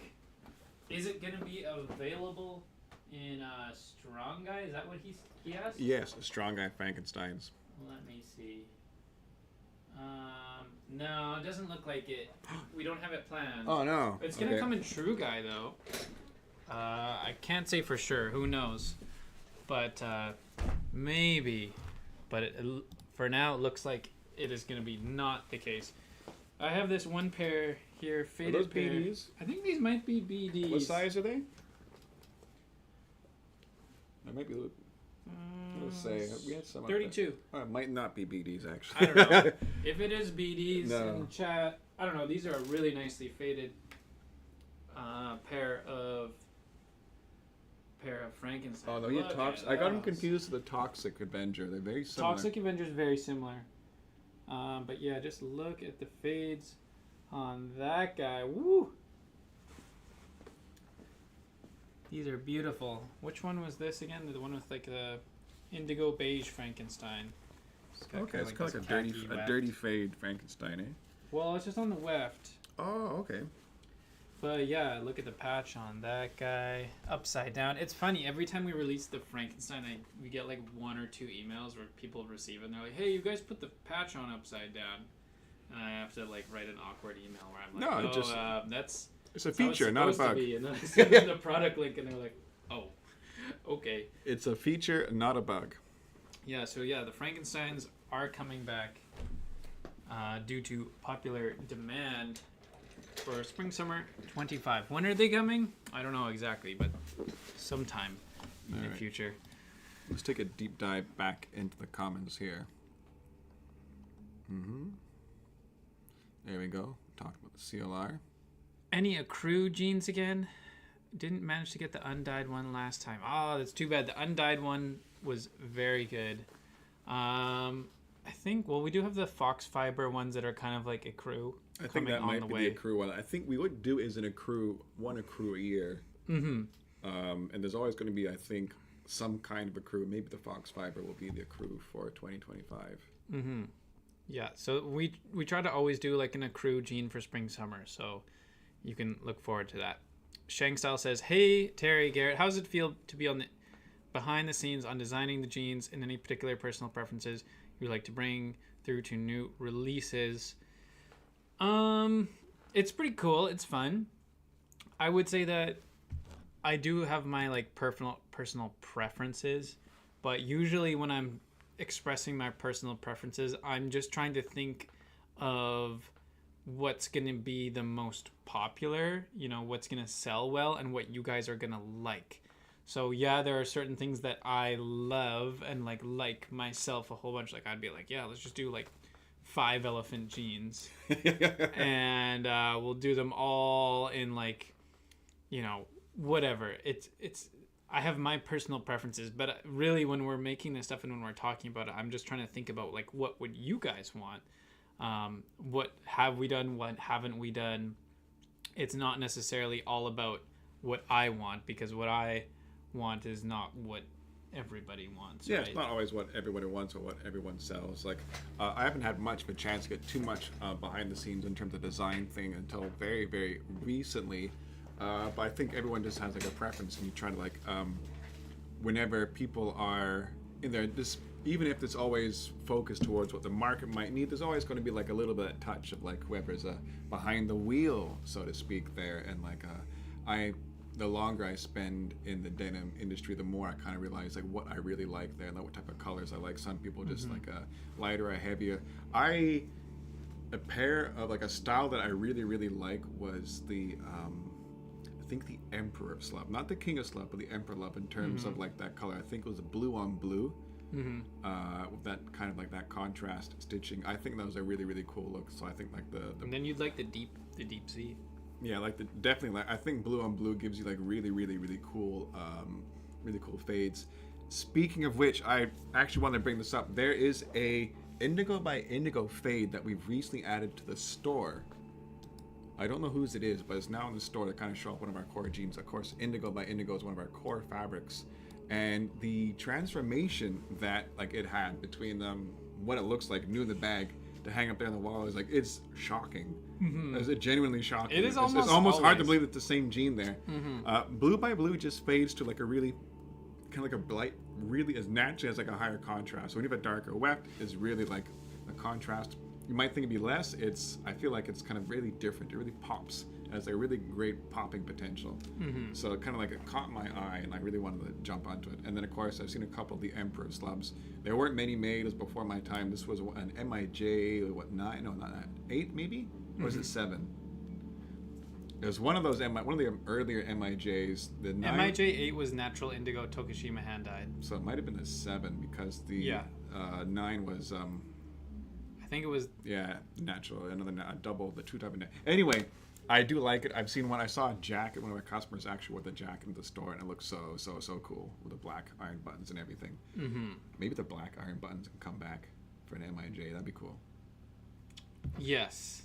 Looks like a cast iron frying pan on your belt. I think I saw Eve. Eve is one of our like good in-store customers. What a legend. saw him downtown in Chinatown once at night, and he was wearing the Emperor of Slub jacket and pants. And his cowboy boots. Combo. And just walking through Chinatown, I'm like, Eve! I'm like sharp dressed man. Because the thing is, I didn't really recognize him first. I recognized the clothes, and I was like, oh my god, somebody's like wearing the full tuxedo. And then I'm like, oh, it's Eve. I'm like, oh, that makes sense that he would have the full tuxedo. All right, let's see. First time fabric over here. A new fan.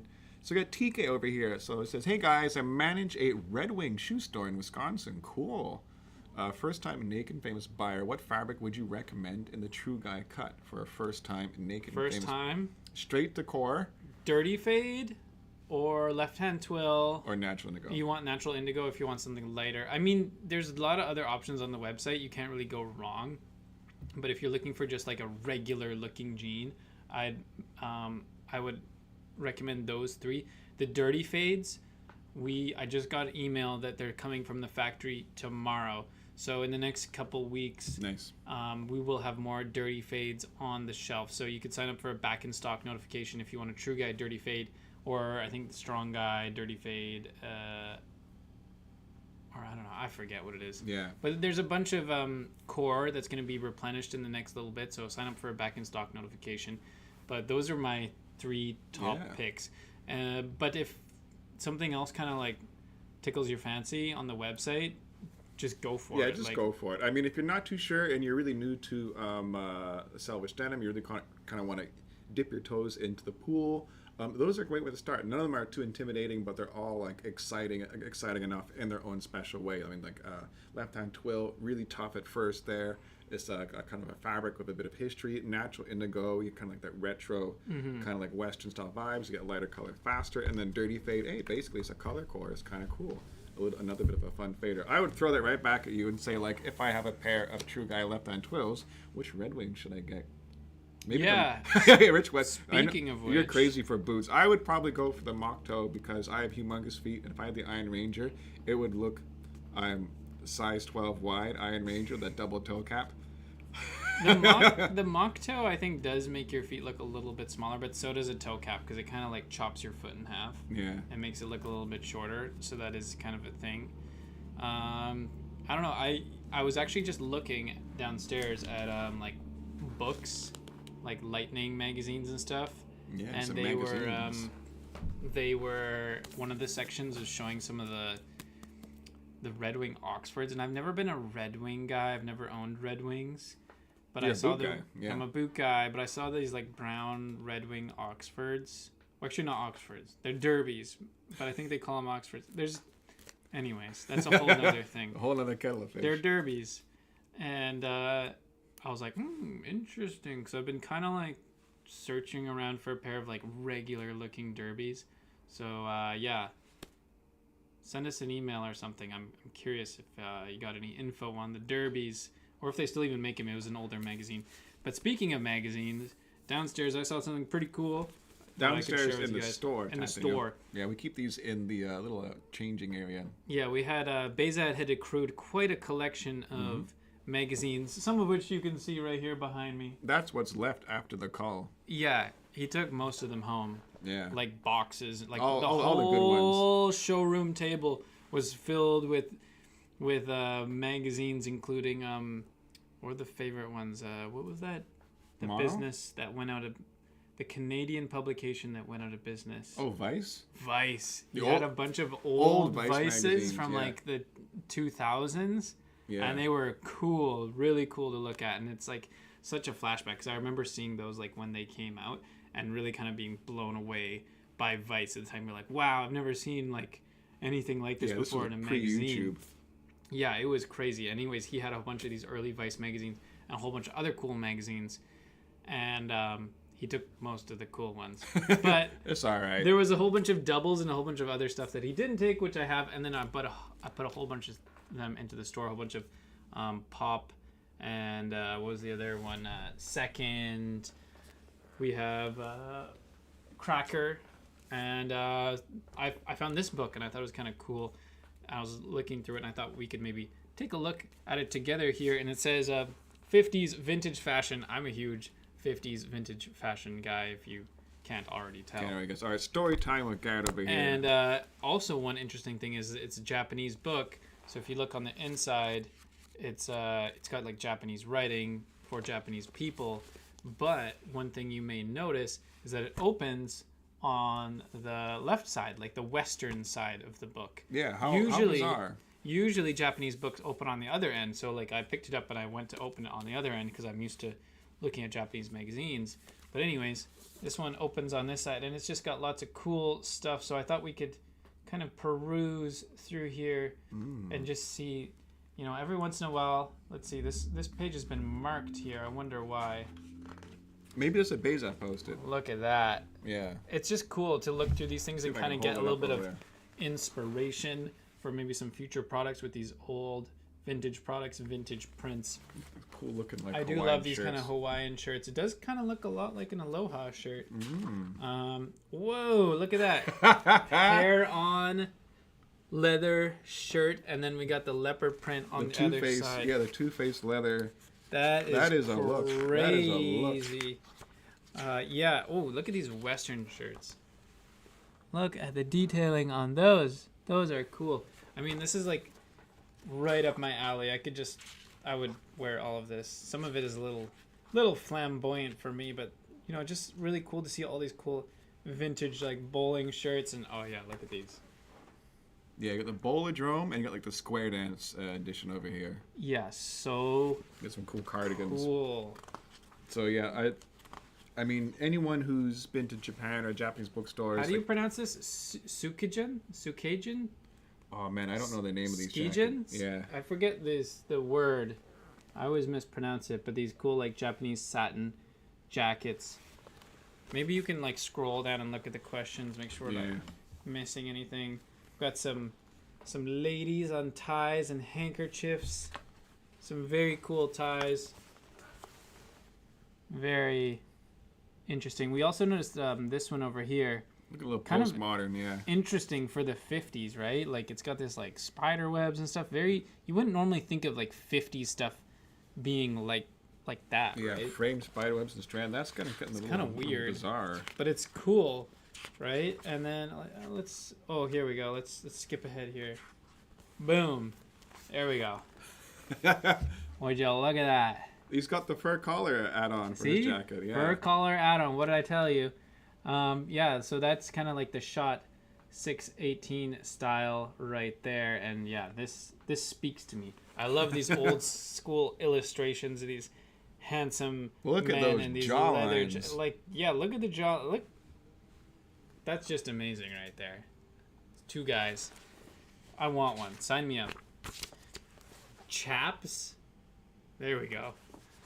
But yeah, you just take a look through these old books. Skis. I was telling Terry, many ankles were broken and legs and knees on these skis. I can tell you that. So anyways, it's just cool to look through these old. Look at these guys. Got the denim. They're huge. Look at that. I'm gonna call that a chore coat. Yeah, look at that chore coat. See? Chore coat. You need a chore coat. You need a button up, an overalls, and a chore coat. Yeah. To go over it. And look at the ratio on this guy over here. It's got like a Barbie doll. He's got a Barbie doll 36, cowboy. 28, 36 going on here. Yeah. Look at him. Wait, hold up. There we go. Look at that ratio. Anyways, these are all illustrations, so you can't really take it too seriously because maybe they're illustrated from photos. I don't know, but yeah, just a really cool little book. Ooh, that's a cool little ladies section in there in the back. It's always nice to take a look at these old books and kind of get some like styling inspiration too. Yeah. So Sportlaw ties. Yeah. Okay, let's catch up here. Garrett, are you referring to the Red Wing 8079 style? I'm not sure. I'm gonna have to look into it. But yeah, I'm in the market for derbies. When I was in Japan over there with Bezad, we were kind of walking around doing a little shopping and seeing what was what. As one does. And then I went to Hong Kong and I bought a pair of loafers, of course. Because they were on an amazing sale price. Yeah. Amazing. It was 82% off for a pair. People go to Hong Kong to shop. It's okay. They were trickers, and I got the deal I could not. It was what do they say? A deal you cannot refuse. Yeah, they made you an offer you couldn't refuse. They made me an offer I couldn't refuse, so I had to take it. So I didn't get any derbies. All right, so yes. TK says, I've been looking at the Dirty Fade, so perfect recommendation. Thanks, y'all. You're very, very welcome. You will not go wrong with that. What would you buy? Question, Wonder Looper, Fox Fiber Double, or Shot B15 Bomber? Is this a trick question? Both. Yeah, both. Wear the Wonder Looper Fox Fiber Double hoodie underneath the bomber jacket. Yeah. And just kind of like roll around in plush luxury. Yes. That's a silly question. Just get both. Yeah, just buy both. You can afford it, of course. But no, please shop responsibility. Oh yeah. Speaking of which, that does remind me. Oh yeah, we got a little bit of a note aside. I do here. one little note serious before talk, we do our talk. snack time. Yeah. Serious talk here. So with the Halloween jean release, and I want to talk about this earlier, but I forgot. They are very popular. A lot of people are on the website. A lot of people checking out at the same time. So unfortunately, sometimes there are some products that get oversold. So that basically means that like two people are checking out at the exact same time, and just because of the way the credit card transaction and processing works, one person basically it gets oversold. So we don't have as many as what people bought. Yeah, it sucks. And so unfortunately we try to do our best to accommodate them, maybe change them for something else or whatever, try to work out something. But at the end of the day, it is less than ideal. But today we actually figured out part of the reason, or the main reason why this is happening. So apparently what it is that's causing this, or one of the reasons, is a service that we use called Sezzle.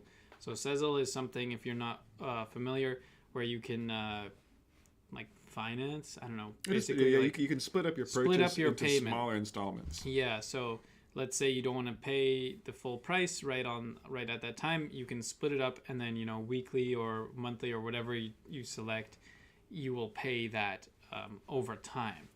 And so this is something we do offer for on our website, Tate Nyoko, which is Sezzle, and you can pay in parts. So here's the thing, though. We found out that Sezzle doesn't necessarily work great with these high demand releases because there's kind of a delay in the payment processing. So I'm going to tell you guys, just so you know, but we're going to try to find a solution to this. Maybe somehow disable Sezzle on releases that are, like hot releases. Or maybe just the first hour for hot. Or just the first hour or something. But here's the pro tip for you guys. Don't use Sezzle if you're buying something at the release time. So if it's, 11 o'clock and you're waiting there, refreshing for your size, and you want to buy it, do not use the Sezzle because there is kind of a delay. And if you do use it, it may take longer and that item may sell out. And then there's none left, and there's not much. There's not a whole lot to do. We can try, but pro tip, just don't use Sezzle. Yeah, this is for the people there waiting at like exact release guys. Like you've done everything right there. You're sitting there exactly at the launch date at 11 o'clock, pressing F5. As soon as it comes there, you press add the cart. You go straight to checkout there, and like Shopify is very good. People can be buying the same thing like like fractions of a second apart and stuff there, but the Sezzle does add like a little bit of like a weird second delay, so Shopify thinks it's there, but then like Sezzle's doing its own thing, and it does take a little bit. And those extra seconds, and we're talking like maybe fractions of a second, can be like the difference between everything working properly or maybe a little bit of a bug happening and a sad phone call. Yes. And we don't want to make that phone call. We don't want to. We really don't want to make that phone call. We want everybody to have all the jeans. Yeah, it's no fun for us to. So anyways, I'm just letting you guys know because you're here, so we're gonna try to solve it the best we can, but just heads up for the future, avoid Sezzle if it's a hot release. If you're buying it hours later, it's gonna be probably fine. If you're buying something on sale or whatever, I wouldn't worry about it. Go for it. Use that option. But if it's 11 a.m. release day, I would try to avoid it the best you can.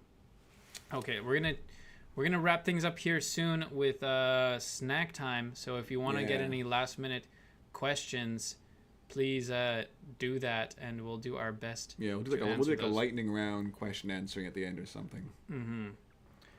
The Maluka says, if you want to 100% get a jean, is it better to go in store at opening or online? Online. Yeah, it sounds counterintuitive, but online. For a super hot release, we may not even put like the same jeans in the store because it's a shared inventory. Yeah. And after all like basically the online crowd has had their go at it, then like what's left over will get brought to the store. This is mostly for like the real super hot releases. I mean, like all the core jeans will always have in stock, and even like a regular seasonal release, it rarely sells out in the first couple of seconds. But for those once a year type of like Halloween jeans or something, or if there's that one size that you have to have, online for sure. Be there exact the time. Press the F5, know your size, know everything, straight through, and then you'll be good to go. Yeah. In store, the problem is if you come in store at 11 and then we open the store for you and you try it on and whatever, it might be sold out by the time you've decided. So online is the best option. I don't even know what this means. I get it. Yeah, we get it. All right, BD, Terry will, I love it. Absolutely, you betcha. Okay, so I think it's time to do our snack time, and I'm ready to wet my whistle. If you're from Asia, or you've lived in Asia, we got a lot of expats in the chat there too. I'm sure. Yeah, if you're an expat, like Terry or myself. Or we're ex-expats. Ex-expats. So would that cancel out? We're like pats? We're just pats now? Former expats. Former expats. Yeah. This may seem pedestrian, but for those of you who have not traveled to Asia or have not lived there, you may have not tried this. Pocari Sweat. Yeah, sweat from the Pocari Beast. Pocari Sweat? That's disgusting. Why would you want to drink sweat? Who's drinking sweat? That's gross. Is it real sweat, Terry? Yeah, it comes straight from the Pocari Beast. The beast sweat. The beast sweat. So this is they call it an ion supply drink. It's kind of like the Gatorade or the Powerade. Does it have what plants crave? It's got what plants crave. Brando. It's got what plants crave. That's a good. What's the name of that movie? Idiocracy. Idiocracy. Yeah. Go watch Idiocracy after this. You'll enjoy it. You can see all the crocs. So, anyways, Pocari Sweat. It's basically just an exercise drink to replace your electrolytes. If you've been sweating hard, that's why it's called Pocari Sweat. And it's got a very distinct flavor, and I know as soon as I taste it, it's light flavor. I'm gonna get like flashbacks to like, you know. Comes in this nice aluminum can, very nice. Feels premium. Very premium. You usually only see Screw this type top. of can in Japan. Like I usually get coffees. It comes in this type of aluminum can with the screw Is this top. the hard one to crush? There's some coffee cans. This is like I'm going off a wild another tangent just because because I can and you can't stop me. Speaking of can design, you may notice if you're over there and you get like those coffees, you can even buy them in sometimes some nice import-export stores locally here in the West. They may be like extra tough. You can't crush them. Yeah, Like they're a normal pop can, like soda can, you can crush it with the palm of your hand, no problem. But these are like super, super robust. It's because they have a slightly different construction. They have a bit of like a steel base because they're designed to be heated up.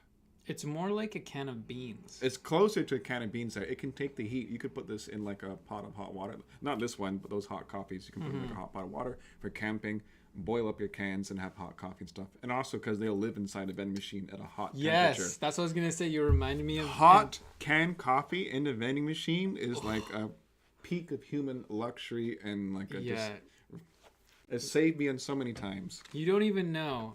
Us Westerners are living in the Stone Age. Yeah, when it comes to that. You go to Japan, I've been there, and it's like, December, cold. You get in, and you're like on the train platform, you're like, oh, cold. Yeah, and then you walk up, and they have the hot vending machine. You click the button, you tap your Suica card, out comes a hot can of corn soup, and you just I was going to say, don't order the corn soup. You warm up your hands with it, and then you drink it, and it's like corn soup. It's so good. It's a drinkable hand warmer, yeah. If you go to Japan and it's cold, definitely use the hot vending machines. But without further ado, I think it's time to crack we got to crack open this Pocari Sweat. Pocari Sweat. Drink up the beast. Refresh my electrolytes. Let's get the audio on this. Ooh, we just redlined the mic on that one. Blew out the mic with a can of sports drink. All right, let's get the pour here. Wait, I'll pour it on my keyboard.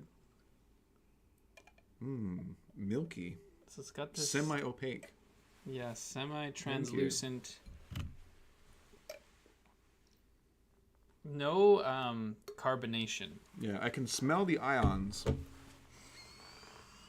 Definitely smell the ions. What is that? You know what it reminds me of? It's a light, limey, very light. This is it reminds me of a hangover because I always drink this when I'm hungover overseas. It's almost got like, I want to say like a pool smell to it, but not. Those would be the chlorine ions.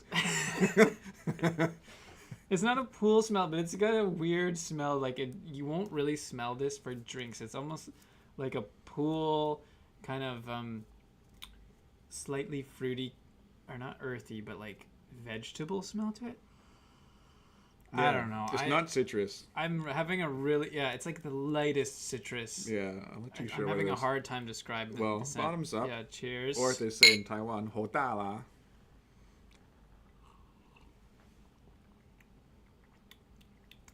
It's light. It does have a slight saltiness to it, but Pleasantly salty.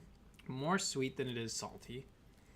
It tastes more like a sports drink than like a Gatorade does. A Gatorade can be a little bit juicy. This one's got it like, this is kind of like, I feel my salts and ions being replenished. But it's not specifically like any flavor or like, it doesn't taste like It doesn't taste like lychee or fruit or mangosteen or anything like that. It's sweet sports drink. Yeah, it is kind of like the closest thing I think we'd have here in the West would be like Sprite or 7-Up. If it was flat, like a flat Sprite. And then like really watered down. Yeah, flat, not sweet Sprite.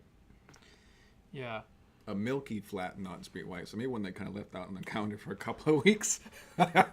Drinking it out of the bottle when it's hot in Asia and I'm like really thirsty, it's much more satisfying. But in this context, it's quite underwhelming, I'm gonna say. Yeah, but basically for me, I'm getting flashbacks of like trying to recover at like a 7-Eleven after realizing I've gone too far. I've gone beyond the point of no return. Quickly trying to replenish my fluids before it's too late.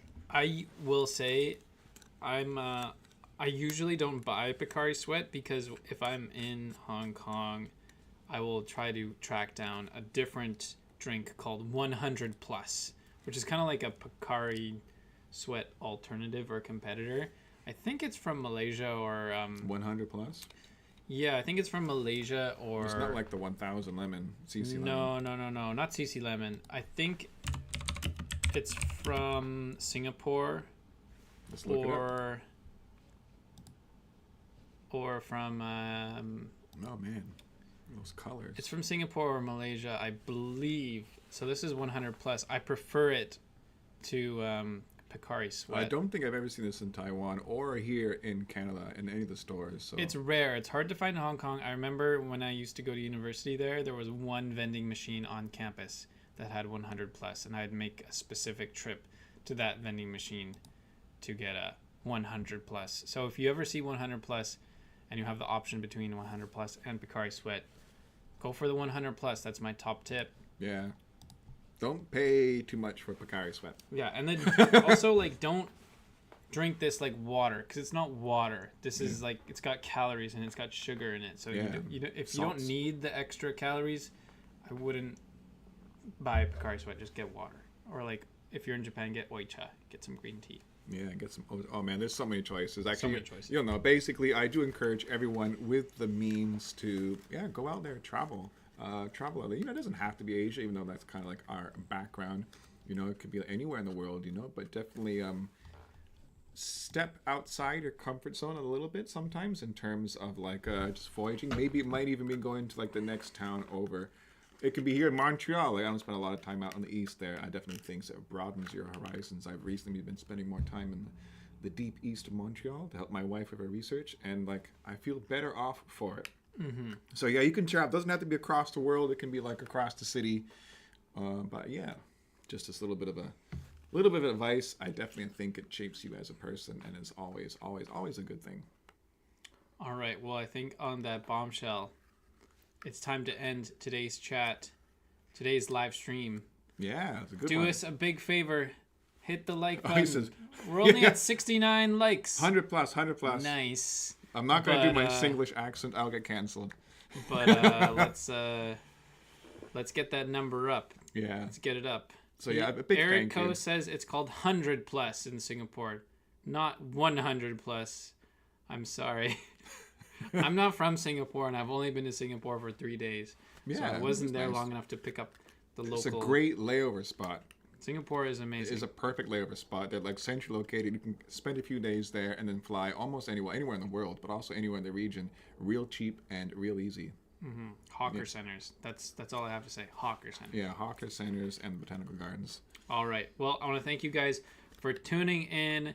I really appreciate it. Make sure you are back next week at the same time, 7 p.m. What's the next day? It's Halloween. No, 24th. That's 2 weeks.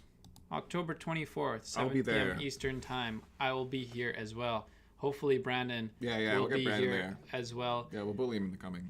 And we'll see you guys then. Until next time, see you later. Adios. Bye-bye. Bye-bye.